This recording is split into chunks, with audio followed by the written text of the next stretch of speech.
नमस्कार दोस्तों, आज बहुत दिनों बाद हम मिल रहे हैं और उसका कारण क्या था मैं वीडियो में आगे आपको बताऊंगी।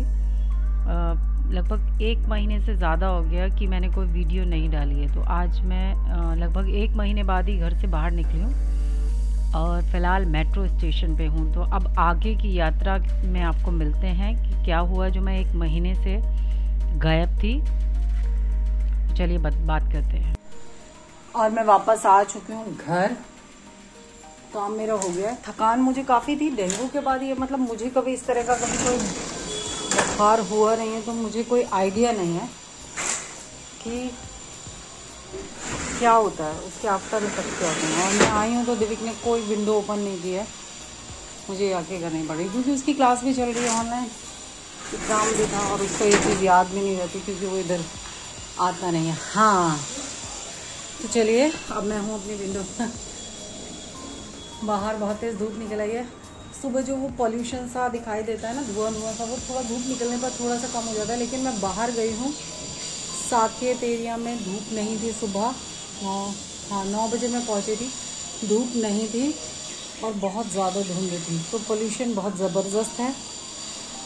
और मैं आपको बताऊँगी कि मैं इतने दिन से क्यों नहीं आई, क्यों वीडियो नहीं बनाया, क्योंकि मैं बहुत बीमार थी। उससे पहले दिविक बहुत बीमार था। पूरा अक्टूबर नवंबर आधा इसी बीमारी में हमारा निकल गया। तो अभी मैं बना रही हूँ अपनी अच्छी वाली चाय और उसके बाद मिलते हैं फिर चाय के बाद। मेरी चाय बन चुकी है, अब मैं चाय पीऊँगी। सुबह मैं 7 बजे निकली थी, 2 चाय पीकर निकली थी और आते ही मुझे सबसे पहले मैंने 1-2 बार मेरा मन किया कि मैं रोड साइड जो ढाबे होते हैं उस पर चाय पीऊँ, बट वो प्लान कैंसिल हो गया क्योंकि मुझे फटाफट घर आना था, मुझे वीकनेस हो गई थी। तो मुझे हुआ क्या था, मैं इतने दिन से क्यों गायब थी। पहले दिविक को फीवर हुआ, बहुत हाई फीवर था, 105 तक गया और उसका 1 हफ्ते तक उसको वो फीवर रहा। और उसके बाद उसका डेंगू, चिकनगुनिया, मलेरिया नेगेटिव आया और जब फीवर उसका ठीक 5 दिन बाद खुद उतर गया। डॉक्टर से उसका ट्रीटमेंट चल रहा था। उसके बाद उसको वीकनेस हुई, उसके अलावा उसको कोई परेशानी नहीं थी। लेकिन वो 15 दिन का पीरियड था कि वो वीक रहा और उसके बाद मुझे फीवर हुआ। तो मुझे जो फीवर हुआ वो शायद थकान की वजह से बहुत ज़्यादा, क्योंकि रात को दिविक नहीं सोने दे रहा था। उसको बहुत हाई फीवर हो रहा था, 4-4, 5-5 घंटे में चढ़ रहा था। तो मुझे फीवर हुआ 2-3 दिन में, हल्का फुल्का फीवर था, 2-3 दिन चढ़ा फिर ठीक हो गया। तो अक्टूबर इसी में निकल गया। फिर अक्टूबर लास्ट मैं स्कूल गई थी, वहाँ से वापस आई, कुछ केक मैं लेकर आई थी और वो मैंने खाया। और उसके बाद जो मुझे फीवर हुआ सीधे 105, मुझे भी फीवर हुआ, मुझे बहुत ज़्यादा ठंड लगी और इतना बुरा हाल हो गया कि अगले दिन मुझे डॉक्टर के पास जाना पड़ा। तो उन्होंने मेडिसिन दी, 3 दिन उन्होंने वेट करने के लिए कहा। मुझे 4 दिन फीवर में हो गया। प्लेटलेट्स चेक कराई तो चौथे दिन मेरा 1.5 लाख थी।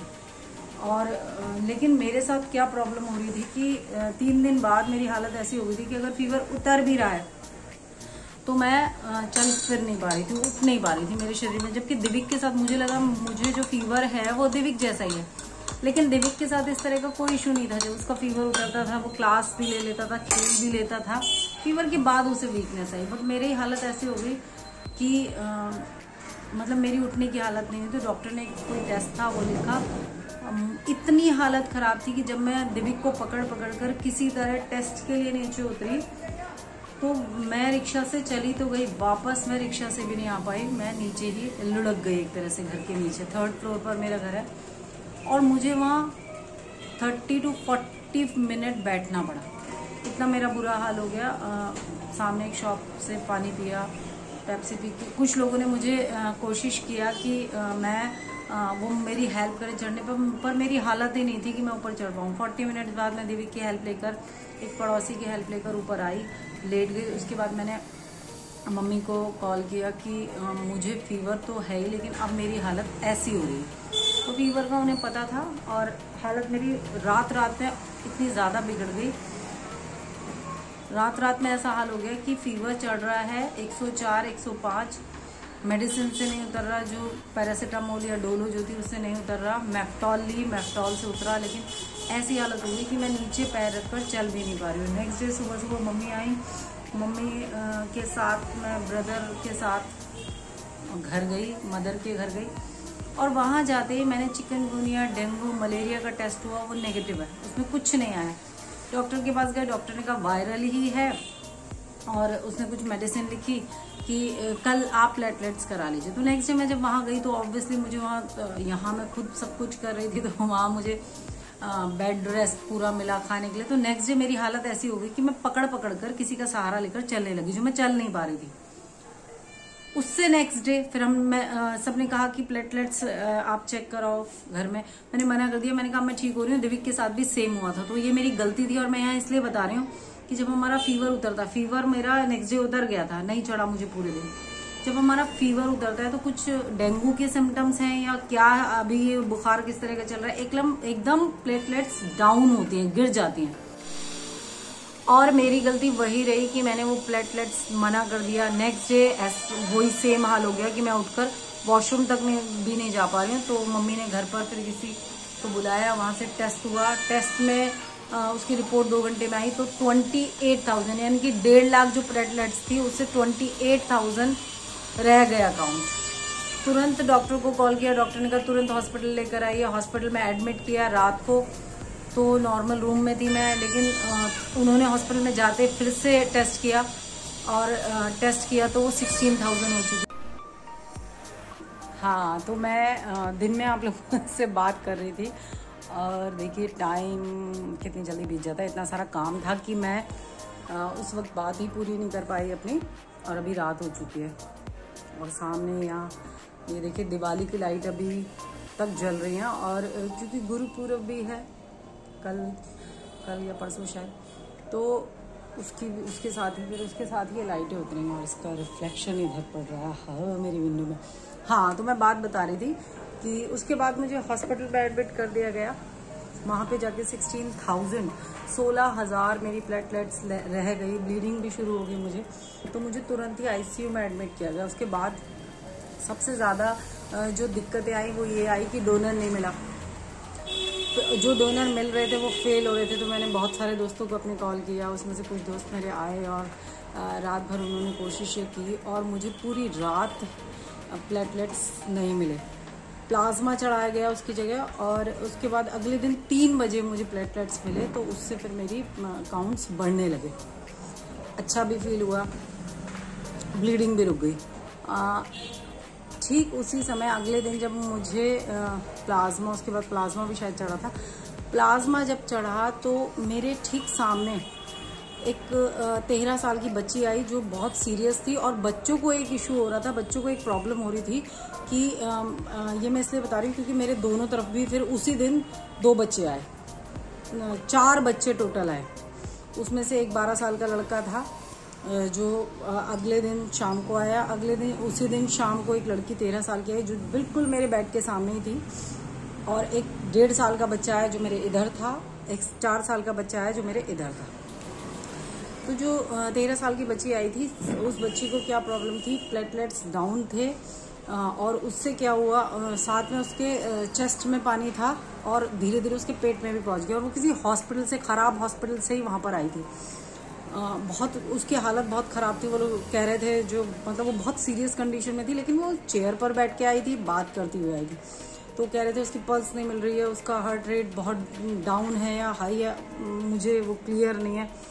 लेकिन आते ही उन्होंने उसको ऑक्सीजन लगा दिया। जैसे ही उसको ऑक्सीजन लगाया, पहले वो रो रही थी, मम्मी को बुलाओ, मम्मी को बुलाओ, मम्मी को बुलाओ। तो 1.5 घंटे तक उस बच्ची के आसपास कोई नहीं था, और मुझे उसकी हालत देख के, क्योंकि वो दिविक के बराबर ही थी, उसकी हालत देख के बहुत दया आ रही थी।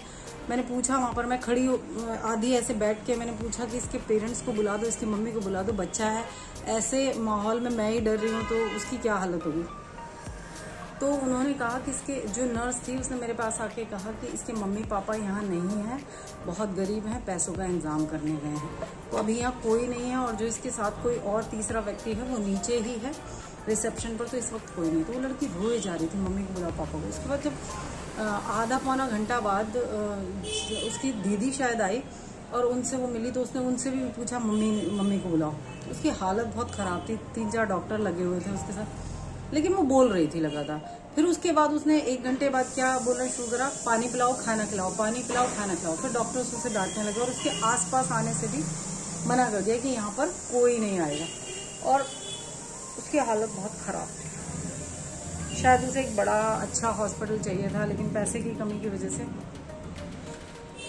उसको वो सुविधा नहीं मिल पाई। और 3 बजे तक मुझे कभी ऐसी फीलिंग नहीं हुई।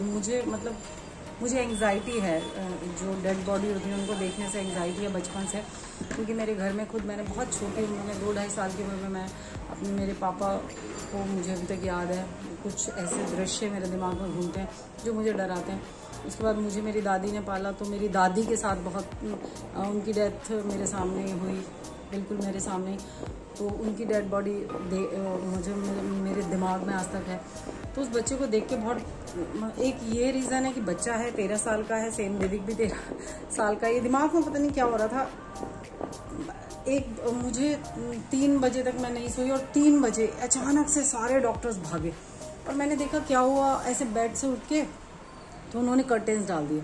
फिर भी कर्टेन्स, क्योंकि वो ठीक मेरे सामने ही थी तो मुझे दिखाई दे रहा था। कर्टेन्स से मैंने देखा कि उन्होंने बोला उसकी बॉडी कोलैप्स कर गई, ऐसे उनके कुछ वर्ड्स थे। और उसका एक पैर मुझे हवा में ऐसे टाइट दिखाई दिया, उसके हाथ किधर को, और उसको वेंटिलेटर पर शिफ्ट करना भी उनके लिए बहुत मुश्किल हो गया। मेरे ख्याल से 1 घंटे तक वो लगे रहे, कभी इसको प्रेशर कर रहे थे इसके चेस्ट पर, मतलब उसको वेंटिलेटर पे शिफ्ट करना भी वो बहुत मुश्किल लग रहा था। तो कोई किसी से पूछ नहीं सकते थे। बराबर में भी बच्चे थे, वो लगातार रो रहे थे और पता नहीं सो जाते थे फिर रोते थे, अपनी मम्मियों के साथ। खैर उनकी मम्मियाँ थी दोनों की बच्चों की। और 4:30-5 बजे वो बच्ची अचानक से वेंटिलेटर पर ख़त्म हो गई। उसके बाद वो नहीं, फिर मैंने देखा, फिर मैंने मुंह ढक के मैं लेट गई। मुझसे देखा नहीं गया उस बच्ची को, क्योंकि उस बच्ची से मैंने बात भी की थी। वो डर रही थी मुंह पर मास्क लगाने से। वो बार बार कह रही थी उसे हटाओ, जो ऑक्सीजन मास्क था बहुत टाइट है।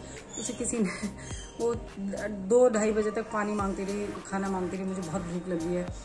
उसकी सिस्टर एक बार आई, उसकी मम्मी भी आई फिर बाद में। तो मैंने बोला कि कुछ खाने के, क्योंकि मेरे पास जितने लोग आ रहे थे फ्रूट्स लेके आ रहे थे बहुत सारे, कि कुछ खाने को चाहिए, अगर ये लोग अलाउ करते हैं तो आप मुझसे फ्रूट्स ले लीजिए। पर डॉक्टर्स ने अलाउ नहीं किया उसको। एक बार मुश्किल से थोड़ा सा पानी पिलाया। वो जब वो उसकी बॉडी कोलैप्स हुई या क्या हुआ, अटैक आया, उसको समझ नहीं, मुझे नहीं पता क्या हुआ।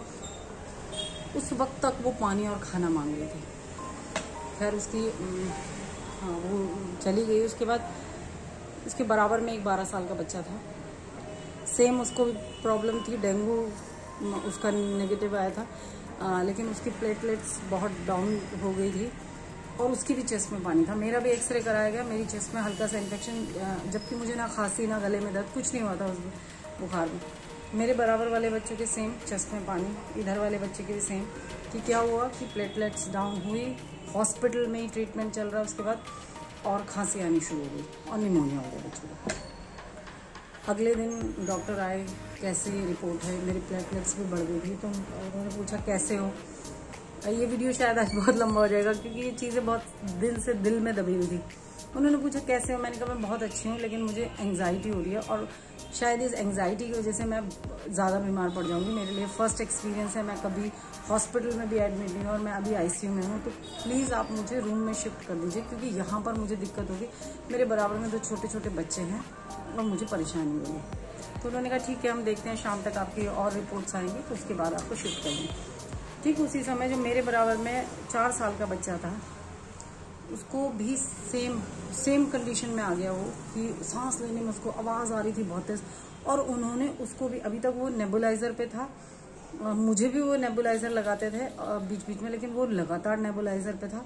और उसके बाद उसे ऑक्सीजन मास्क लगा दिया उस बच्चे को। और जब उसको ऑक्सीजन मास्क लगाया, उसके आधे घंटे बाद ही उस बच्चे ने, 4 साल का बच्चा था, रोना शुरू कर दिया, पानी पिला दो, पानी पिला दो। और मुझे एकदम पैनिक अटैक आया कि सेम, क्योंकि वो सामने वाले बच्चे भी पानी पिला दो, पानी पिला दो, और ये भी बच्चा रो रो के, भाषा उसकी क्लियर नहीं थी, और रो रो के पानी पिला दो, पानी पिला दो कर रहे थे। और मैं बहुत परेशान थी। मेरे घर से जो भी ICU के बाहर था, जब वो मिलने आते थे, वो आधे घंटे में आ रहे थे क्योंकि परेशान हो रहे थे। तो मैंने उनको साफ मना कर दिया कि ICU में छोटे बच्चे आप बिल्कुल मत आइए। सबको मना कर दिया कि ICU में कोई नहीं आएगा। और मैं अकेली थी वहाँ पर जो बड़ी थी, मेरे आसपास सारे बच्चे थे। बल्कि मेरी सिस्टर थी, वो नाराज़ भी हो गई। मैंने कहा बिल्कुल कोई नहीं आएगा, और जब वो तब भी नहीं मान रहे थे, वो मेरी तबीयत की वजह से वो बार बार आ रहे थे, तो मैंने सिस्टर को बोल दिया कि मेरी फैमिली से अगर कोई अंदर आता है तो उनको साफ मना कर दीजिए, क्योंकि घबराहट हो रही थी मुझे, मैं किसी को देख नहीं पा रही थी, देखना नहीं चाह रही थी, क्योंकि मेरे बच्चों से मुझे ख़ास तौर का लगाव है बहुत ज़्यादा, और मेरे आसपास वो बच्चे रोए जा रहे हैं। तो मैंने उसकी मदर को बुला के कहा, उसकी मदर ने मुझसे कहा कि क्या आप मुझे ऐसे में इसको, उन्होंने ऐसे दूध पिलाने के लिए साइड में लिया उसको, कि उन्होंने, डॉक्टर ने बोला कि 1-2 ड्रॉप उसको डाल दो, तो उन्होंने मुझे कहा कि बराबर से आप ग्लास में पानी डाल के दे सकते हो। तो मैंने कहा आप डॉक्टर से पूछिए, तो उन्होंने कहा नहीं प्लीज़ बहुत रो रही है। और मुझे वो बच्चे की आवाज़ में मुझे वो लड़की की आवाज़ बार बार आ रही थी, तो मैंने उनको पानी दिया, उन्होंने 2-3 बूंदे उसके होठ पे लगा दी, और जैसे ही फिर मास्क लगाया, और तुरंत मास्क लगाते ही जो है वो उसने फिर चिल्लाना शुरू कर दिया। वो कुछ मतलब अगर वो मुंह से कुछ और भी ट्राई कर रहे थे, कुछ कि आपको मतलब दूध की बूंद डाल दें या कोई चीज़ ऐसी कुछ चाटने के लिए, नहीं, उसको पानी ही चाहिए था, पानी पिला दो। उसके बाद मैंने उसकी मदर को पास बुलाया और उनको बोला कि मेरी रिक्वेस्ट है आपसे कि आप इसको किसी बड़े हॉस्पिटल में लेकर जाइए। ये इतना अच्छा हॉस्पिटल मुझे नहीं लगता है, यहाँ पर सारी फैसिलिटीज़ नहीं है इतनी जितना बच्चा आपका सीरियस है। शाम हो गई, मेरे डॉक्टर आए और मैंने अपने डॉक्टर से क्लियर कहा कि आप मुझे आईसीयू से रूम में शिफ्ट कर दीजिए, मेरा काउंट्स बढ़ रहा है, इन बच्चों को देख कर मुझे कुछ दिक्कत हो जाएगी। और मुझे फिर उसके बाद तुरंत ही, क्योंकि मैंने अपने फिर घर पे बाहर फैमिली में भी बात की कि मुझे तुरंत शिफ्ट कराइए, मुझे रूम में शिफ्ट होना।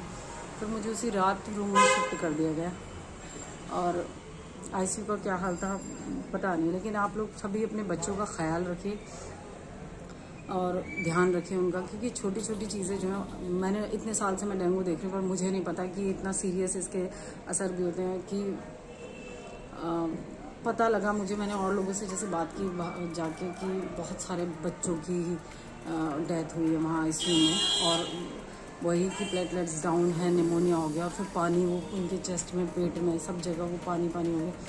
तो सब अपना ध्यान रखें अपने बच्चों का। और मुझे जिस एंग्जाइटी की मैं बात कर रही हूँ, वो एंग्जाइटी मुझे जो वहाँ शुरू हुई है वो अभी तक हो रहा है। मुझे सोने में भी परेशानी हो रही है, मुझे घबराहट होती है, मेरी कमज़ोरी, वीकनेस जो है, मुझे कहीं ना कहीं लगता है कि वीकनेस नहीं जा रही है मेरी बॉडी की, मैं ज़्यादा देर बाहर घूम नहीं पा रही हूँ, लेकिन मुझे कहीं ना कहीं लगता है कि शायद वो मेरे दिमाग में, क्योंकि मैं बहुत सारी चीज़ें मतलब इतना सर पे नहीं चढ़ाती हूँ, लेकिन ये मेरे सर पे चढ़ गया है। वो बच्ची सबसे बड़ा रीज़न कि वो पैसा नहीं है, अपने बच्चों का इलाज नहीं करवा सकते, तो ऐसा होना नहीं चाहिए बच्चों के लिए, तो ऐसा होना नहीं चाहिए। कुछ ऐसा सिस्टम होना चाहिए कि सभी बच्चों को ट्रीटमेंट मिले और छोटे बच्चों को बीमार नहीं होना चाहिए। तो अपने बच्चों का ख्याल रखिए, सेफ रहिए। अभी भी डेंगू बहुत फैल रहा है, बहुत दिक्कत हो रही है, डोनर नहीं मिलते, और इतना हॉस्पिटल में मार धाड़ है, वो ह्यूमैनिटी तो रह नहीं गई अब कहीं भी, हम कह सकते हैं। तो अपने बच्चों को बिल्कुल दबा के घर में ही रखिए। चलिए मिलते हैं अगले वीडियो के साथ। अगर आपको मेरे वीडियोस पसंद आते, कोशिश करूँगी, अब तबीयत ठीक हो गई, कि वीडियोस लगातार बनाऊँ। अगर आपको पसंद आते हैं तो आप इनको लाइक, शेयर और सब्सक्राइब कीजिए। Bye bye.